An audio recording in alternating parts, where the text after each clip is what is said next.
Le changement climatique n'est plus seulement une expression à la mode, c'est une réalité. Mais pourquoi tout cela arrive-t-il ? Quelles sont les causes du changement climatique ? Voyons cela de plus près. La planète Terre abrite des plantes, des animaux et des humains. Ce qui en fait un endroit où il fait bon vivre, c'est le dioxyde de carbone, ou CO2, et d'autres gaz à effet de serre qui sont vitaux pour le climat de notre planète. Ces gaz jouent le rôle du toit en verre dans une serre. Il permet au rayonnement solaire de courte longueur d'onde, aussi appelé rayons ultraviolets, de traverser l'atmosphère, mais capte le rayonnement de grande longueur d'onde, aussi appelé lumière infrarouge. L'énergie solaire, ainsi emprisonnée, augmente les températures de la surface du globe. En réalité, sans gaz à effet de serre, le thermomètre afficherait une baisse alarmante de 33 degrés Celsius et la Terre serait gelée et complètement recouverte de glace. Il y a de quoi frémir. Les plantes prospèrent en présence du CO2.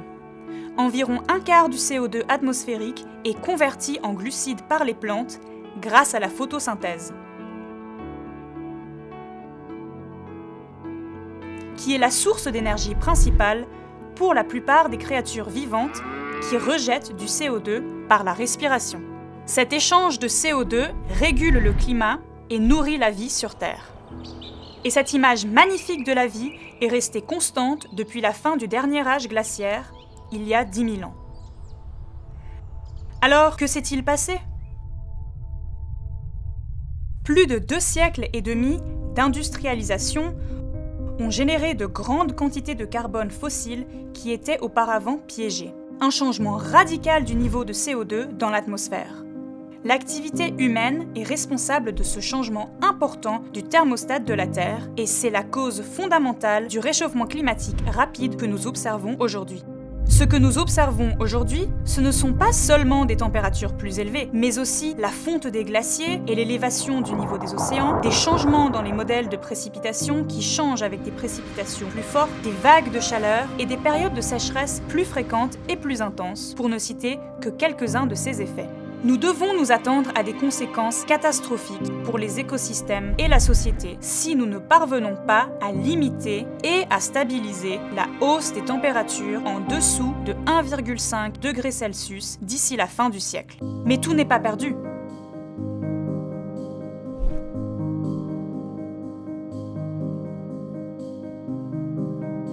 Le problème, c'est que trop de CO2 est émis aujourd'hui. Alors, comment réguler nos émissions et montrer la voie pour inverser le changement climatique ? Nous influençons directement les niveaux de carbone terrestre par la façon dont nous gérons les espaces comme les forêts et les terres agricoles. Chaque fois que nous convertissons des forêts naturelles en terres agricoles, le carbone stocké dans les arbres est perdu et rejeté dans l'atmosphère. Le travail du sol réduit encore plus la teneur en matière organique du sol, ce qui libère encore plus de CO2. D'autres gaz à effet de serre, comme le méthane et l'oxyde nitreux, ajoutent au problème du CO2 dans l'atmosphère. Le bétail, ainsi que la culture du riz, produisent du méthane, un gaz à effet de serre très puissant. Et l'utilisation accrue d'engrais azotés minéraux et organiques entraîne des émissions d'oxyde nitreux plus importantes. Alors, que nous réserve l'avenir ? Si nous voulons sérieusement sauver notre planète et rétablir l'équilibre du cycle du carbone, nous devons agir immédiatement. D'une part, nous devons arrêter de rejeter toujours plus de carbone fossile dans l'atmosphère et réduire la perte de matières organiques liées à la déforestation et à une gestion inappropriée des sols. Nous devons aussi réduire les émissions de méthane provenant de l'élevage et les oxydes nitreux qui proviennent des engrais. D'autre part, nous devons améliorer la réforestation et les pratiques agricoles respectueuses du climat pour augmenter le carbone organique du sol.